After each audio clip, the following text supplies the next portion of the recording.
Hello friends, welcome to your प्रतिदि competitive classes. मैं हूं आपकी mentor doctor Poonam Sharma.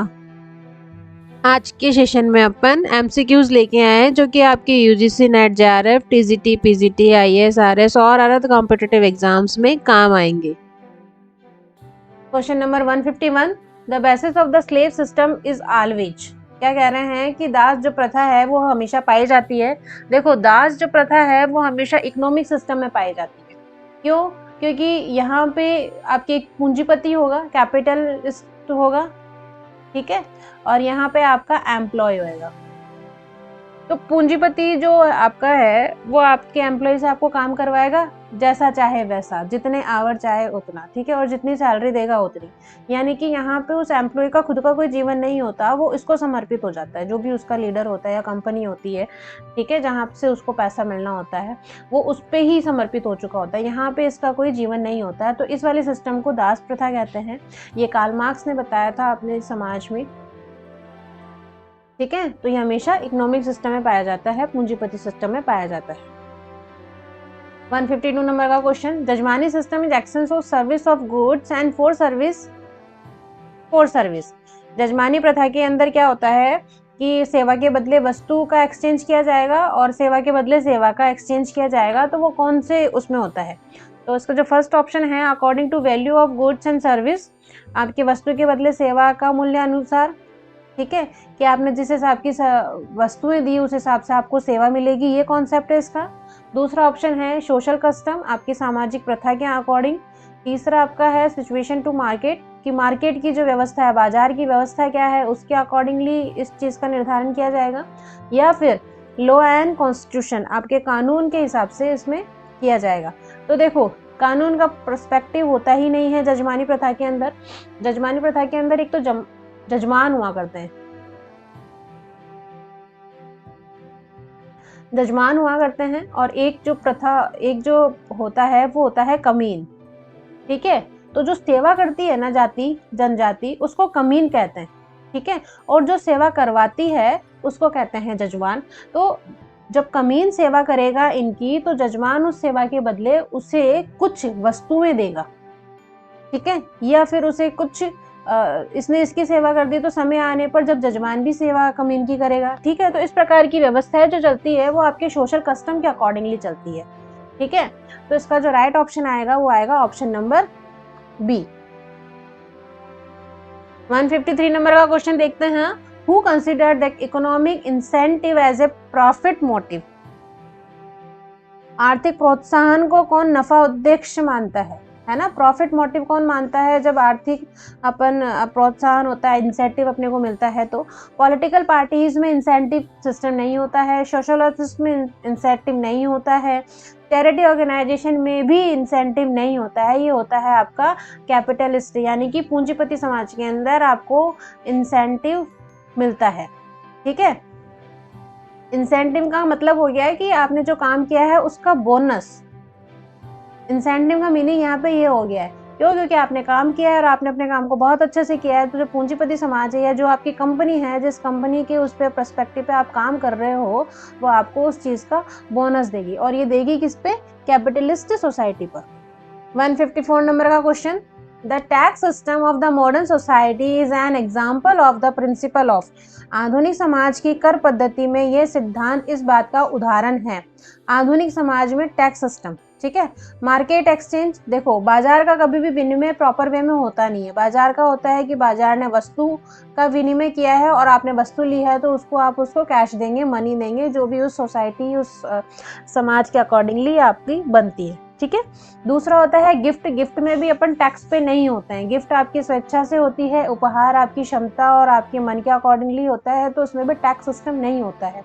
Next आपका ऑप्शन आ रहा है सी ऑप्शन, ये कह रहा है रेस्प्रोसिटी, यानी आदान प्रदान, यानी कि मैंने बंदे ए ने आपको कुछ सामान दिया तो बंदा बी भी आपको वही सामान देगा। इस प्रकार का सिस्टम को जजमानी व्यवस्था कहते हैं, और ये वर्तमान समय में टैक्स के अकॉर्डिंगली नहीं आती है। नेक्स्ट आपका होता है रीडिस्ट्रीब्यूशन। रीडिस्ट्रीब्यूशन का मतलब होता है पुनः वितरण, यानी कि कोई सामान, जैसे कि अपन ने कोई सामान लिया, सपोज अपन ने एसी लिया, ठीक है, एसी लिया, एसी को यूज कर लिया है, अब एसी को अपन को वापस बेचना है, ठीक है। तो जब फर्स्ट अपन ने इसको खरीदा तब अपन ने गवर्नमेंट को टैक्स पे किया, ठीक है। सेकंड पे अपन जब इसको लेंगे तब अपने को भी टैक्स पे करना होगा। तो ये वाली जो सिस्टम आती है ये रिडिस्ट्रीब्यूशन के अंदर आती है, पुनः वितरण व्यवस्था के अंतर्गत आती है। 155 नंबर का question, which among the following did not influence the production, कि इनमें से कौन सी जो चीज है वो प्रोडक्शन पे प्रभाव नहीं डालती है, ठीक है। पहला आपका ऑप्शन है सोशल स्ट्रक्चर।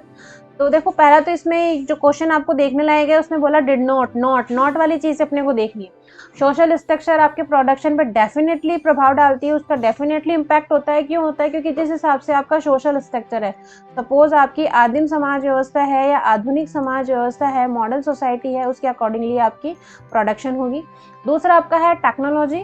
टेक्नोलॉजी जितनी इम्प्रूव होगी उतना ही आपका प्रोडक्शन लेवल हाई होगा, इंक्रीज हो जाएगा, ठीक है। जैसे पहले के ज़माने में हल हुआ करते थे, है ना, और बेल के अकॉर्डिंगली आपकी कृषि की जाती थी। आज बहुत सारी टेक्नोलॉजीज आ गई हैं तो कृषि बहुत इजी वे में हो जाती है, ठीक है। नेक्स्ट आपका ऑप्शन आ रहा है कल्चर। संस्कृति के अनुरूप आपका प्रोडक्शन होता है, ठीक है। कहीं पर केसर का उत्पादन क्या होता है और कहीं पर आपके गुलाब की खेती होती है, ठीक है। क्यों? क्योंकि वहाँ का कल्चर उस हिसाब से है, गुलकंद वहीं पे ज़्यादा होगा, तो प्रोडक्शन उसके अकॉर्डिंगली डिसाइड हो जाएगा। बट पर आपकी एजुकेशन आपके प्रोडक्शन पे ज़्यादा प्रभाव नहीं डालती, ठीक है। तो 155 नंबर का जो क्वेश्चन का राइट ऑप्शन आ रहा है option number D, education. 156 number का question, cities and towns come into existence due to, कि जो सिटीज और टाउन्स हैं वो किस कारण बने हैं, उनका निर्माण किस वजह से हुआ है। उसका फर्स्ट ऑप्शन अपन देख लेते हैं, मूवमेंट ऑफ द पॉपुलेशन। जब जनसंख्या का संचलन होता है, जनसंख्या जब इधर से उधर मूव करती है, उस कारण से सिटीज और टाउन बने होते हैं। नेक्स्ट आपका ऑप्शन है ग्रोथ ऑफ एग्रीकल्चर। एग्रीकल्चर की वजह से भी सिटीज और टाउन बने होते हैं। तो एग्रीकल्चर वाला पॉइंट तो आपको वैसे भी समझ में आ रहा होगा कि एग्रीकल्चर से कभी भी टाउन या सिटीज का निर्माण नहीं होता है। जहाँ पे कृषि होती है वो आपके कृषक समुदाय होता है, पीजेंट सोसाइटी होती है। नेक्स्ट आपका ऑप्शन है इंडस्ट्रियलाइजेशन, औद्योगिकीकरण। औद्योगिकीकरण से सिटीज और टाउन, देखो औद्योगिकीकरण से सिटीज तो बन सकती हैं पर टाउन नहीं बन सकता, ठीक है। टाउन में आपकी इंडस्ट्रीज नहीं होती है। नेक्स्ट आपका ऑप्शन है डेवलपमेंट ऑफ कॉमर्स। आपके वाणिज्य का विकास हो रहा है, डेवलपमेंट हो रहा है, इस वजह से आपकी सिटीज और टाउन होती है। देखो बेसिक जो इन दोनों में डिफरेंस है सिटीज और टाउन में, वो यही, एक तो आपका है पॉपुलेशन का डिफरेंस होता है, दूसरा वहाँ पे यूज होने वाली टेक्नोलॉजी या वहाँ का जो कल्चर है उसका डिफरेंस होता है, ठीक है।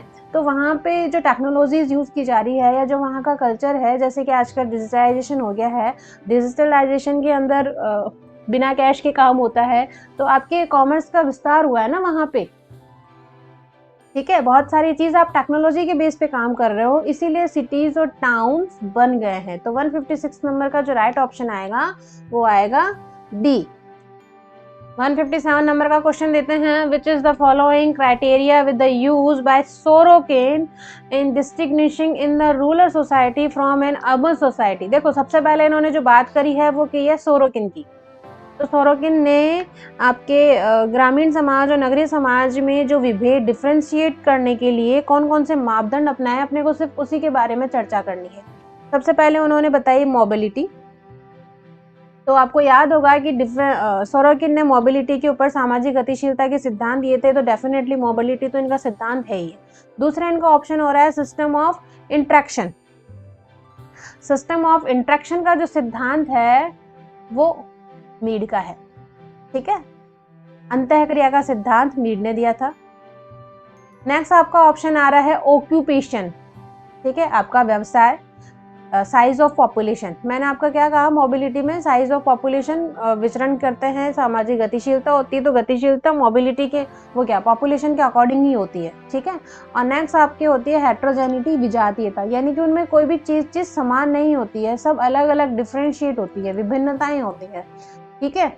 इसीलिए वो नगरीकरण, वो नगरीयता और ग्रामीण एरिया का डिफ्रेंशिएट कर पाते हैं। तो इसका जो राइट ऑप्शन आएगा वो आएगा ऑप्शन नंबर बी, जहाँ पे मोबिलिटी होगी, गतिशीलता होगी, जहाँ पे पॉपुलेशन होगी अच्छी खासी वहाँ पे, और साथ ही वो किसी भी प्रकार से समान नहीं होगी, ठीक है। उन्हें बहुत सारी डिफरेंट चीज़ें होंगी, इसलिए वहाँ पे आपके नगरीय समुदाय और ग्रामीण समुदाय में बता सकते हैं सोरोकिन। 158 नंबर का question, human society has been credited in rural group, whose option in this, कि जो मानव समुदाय है, मानव ग्रामीण समाज है, वो पलता है, ये किसने कहा है? ये कहा है आपकी बोगार्ट्स ने। मैकाउन पेज ने भी सोसाइटी बुक लिखी थी, ठीक है। बॉटमोर की भी आपकी सोशियोलॉजी बुक है। और ये वाले जो कॉन्सेप्ट है कि मानव सोसाइटी जो है वो रूरल ग्रुप में पलता है, ये बोगार्ट्स की थ्योरी है, ये बोगार्ट्स ने कहा था। ऑप्शन नंबर ए का।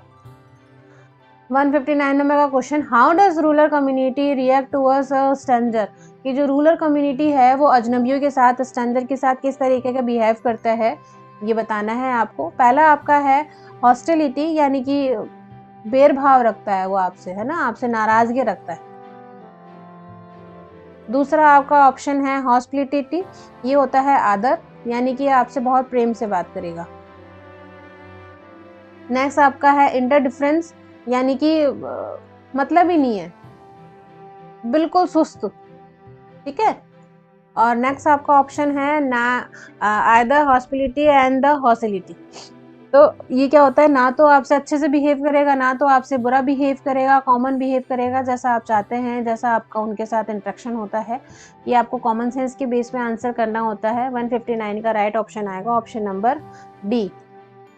Goa is an example of, Goa जो है वो एग्जाम्पल काय का है, रिलीजियस सिटी का। देखो गोवा में रिलीजियस का कोई नाम नहीं है, रिलीजियस सिटी हो गई आपकी वाराणसी, हो गई आपके प्रयागराज, हो गए आपके अयोध्या, हो गई, ये आपकी रिलीजियस सिटी है। नेक्स्ट आपका ऑप्शन है इंडस्ट्रियल सिटी, इंडस्ट्रियल औद्योगिक समाज जो है या औद्योगिक शहर जो है वो आपके हो गए बेंगलुरु,